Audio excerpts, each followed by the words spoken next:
folks, it's your friendly spirit wolf, aka your girl Hazel, bringing you another video, and let's get into it. So I started working on this. Spoiler, I was gonna do it before. I was gonna do it when I had a video, but just didn't have my phone on me and I started. But anyways, I will give you the update on this thing, and there's gonna be a part 2 video of this that's going to be coming up probably later today. But as you can see, we've pulled the shroud, we've cleaned the carb. I adjust one of the idles we've discovered. That is, there was old mouse dropping. So my synopsis to this engine,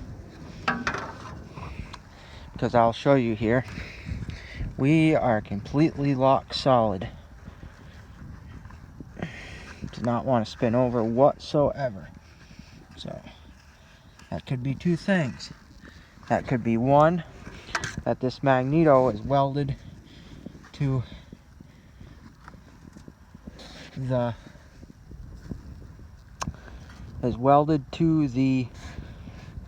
flywheel, the magnetos, or I believe there should be two magnetos on here. I don't know the second one. What looks like it could be, but I got a sneaking suspicion it's internal. And what we found in there was, I don't know if y'all can see this, mouse nest. And you know what that means? That somebody was running this and it overheated, and then boom, it seized up. Okay, so what we have going on here is one magneto with a double wire. So instead of it being two magnetos, like typically I believe these have, and somebody's put a double on here. I don't know if that was factory with this or if that's just something that somebody else did, because most of these twin cylinders have two magnetos on them that I've ever seen. So that could be somebody's aftermarket. See, we're not moving at all.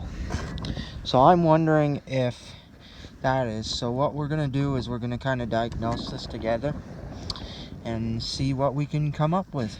So hopefully, though, you can hear me over the wind. And of course my cat. Say hi to the cat, everyone. There. Hello, kitty. Yeah. So we're going to run back in the shop, get a quarter wrench, and get the wrenching on this. So I'll see you in a minute. I'm going to get some tools. I'm going to set you up. I'm going to get some tools, and we'll see what we come up with here. I'm going to say that we got a case of the Seed Engine Blues. But I gotta find out where I can set you guys up so you can see what I'm doing. I want you to be able to see what I'm doing. And the sun's kind of poor for me. I hope the sun isn't like too bad for you, y'all. I'm trying to get you in a spot where y'all can see me. That'll hold you. But I may just have to hold the camera. It's gonna be kind of hard to do. But like I said, I got a sneaking suspicion. And if, before I do get into getting tools, that I was able to get this magneto off here, and that's the case, most likely this magneto is probably bad anyways, because you can see how horrible it is. I could be wrong about that, but you got bent up fins right there. And so this magneto might be done anyways. I definitely want to clean all this out, which will probably be off video, because I'm going to take a blower and just blow all of it out or vacuum it out and see if we can't free this up and revive it. But I'm going to say this one's probably going to the garbage. So that's that. Not necessarily the tractor, but the engine's going to the garbage, and I'm going to salvage what parts, because I may end up looking for another engine if I can find one, and just see because I don't think this tractor's in that bad a shape otherwise, other than this. I think this is what happened, and this is why it ended up in the side lot or yard, sitting out in the yard wherever they had it. I think he said it was sitting in like a side lot of their yard, the guy who gave it to me. So that's most likely why. It got the mouse living in it, overheated, and then they parked it. But it overheated to the point where it seized. And even if I can get this engine running, we're probably going to need a set of head gaskets for each cylinder. Either way, if I can get it freed up and going, because most likely those head gaskets are bad. I suppose I could do this as a series on this engine, but I don't know if I want to get that deep into it. You know what I'm saying? Because, I mean, this thing is just locked up solid, but it's worth giving it a shot. So let's find a spot to set you guys where you can see. I'll put it right there. You'll be able to see me in the hood. Kinda. Yeah, kinda. I think you can kinda see there. We can adjust it too. But hold on, YouTube folks, and I'll be right back.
And I think it's 1/4 that holds these on.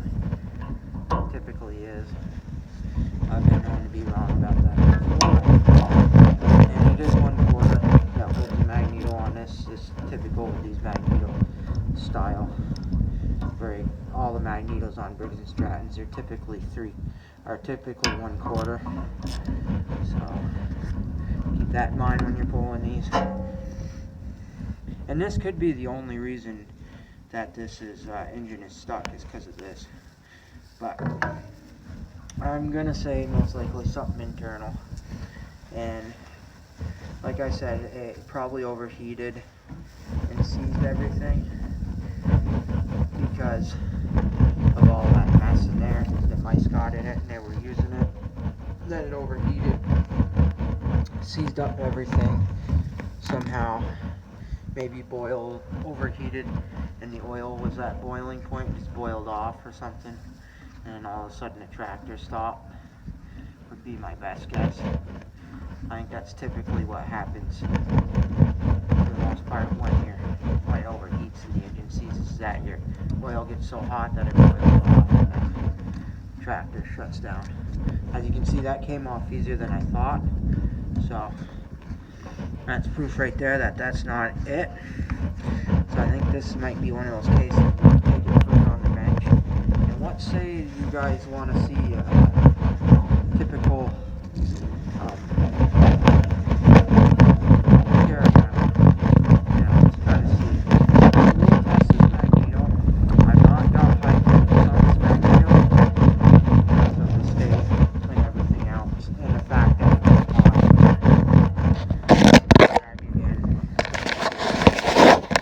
I'm not holding fake, so do look for a part 2 video. I'm going to blow this off before I pull it out, but I may pull it out and then we can see if we can free it up and possibly bring it back. It could also be because the belt underneath is tensioning it by the mower deck maybe, but I have my doubts. I think it just seized purely because, like I said again, overheated, the oil boiled inside of it and evaporated, and it just locked up. And then they wondered why it wouldn't turn over or start, so they just parked it in their side yard and abandoned it, pretty much. So again, thank you so much, folks, for this video. Look for a part 2. Like I said, we determined it's seized, and now for part 2 we will see if we can get it to life. I'm gonna off camera check the oil to see, drain the oil just in case there is any, just to see if there's any oil in there and if my synopsis is correct, and if and what the oil looks like. And then we'll see if we can diagnose this, clean it up, diagnose this, and see if we can bring it back. Now, if this needs any major parts, this is not going to be brought back to life, most likely by me, because I just don't think it's worth it. A lot of people are the twin Briggs, the twin cylinder Briggs is really sought after for a lot of people, but I just don't think it's feasible and money wise for this one, because I mean, if it was like a Vanguard twin, those are the more desirable ones, but this is like a twin 218. I mean, and you can go out and buy a 24 horse crawler or something like that off the internet, or 24. I think they make a 22 to 23, maybe 24 horse Briggs. So nowadays, I don't think these are as valuable as they used to be. I remember there was a time when these were quite sought after, and I think they kind of still are, but not as much anymore. I could be wrong, but still, if this needs major parts, I don't think it's worth my time and effort. If anything, I might save the tractor, and then eventually if I can find an engine for it, but we'll see what we can do. Anyways, I'd like to thank you, YouTube folks, for wrenching with me in this video, kinda. We pulled the magneto off, and we determined that that is not what stopped it. We don't know if the magneto's any good. We'll find that out. If I do end up getting this freed up, and possibly it has good compression, or I can get compression back in it with a minimalist amount of stuff done, without throwing any parts at it compression wise per se, and the magneto isn't any good, then we'll just swap it out with a new magneto, and that is. But if I need a major boatload of parts for this to get it rebuilt, I don't think I'm going to be doing that, because like I said again, it purely just isn't worth it on my end. I paid nothing for it, so if anything, scrap value on this engine, salvage the good parts, and then keep the tractor and eventually get another engine for it. Maybe put in a 24 horse Corolla if I can find one, because that would be kind of cool. That would give this some power. But anyways, thank you so much, YouTube folks. As always, keep your heads up, stay strong, all that kind of jazz. Have an excellent time, whatever it is, wherever you are, and I will catch you in the next video. Don't forget to like, comment, and subscribe. As always, you know the drill. And as always, sunshine, unicorns, and rainbows, and I'll see you in the next video.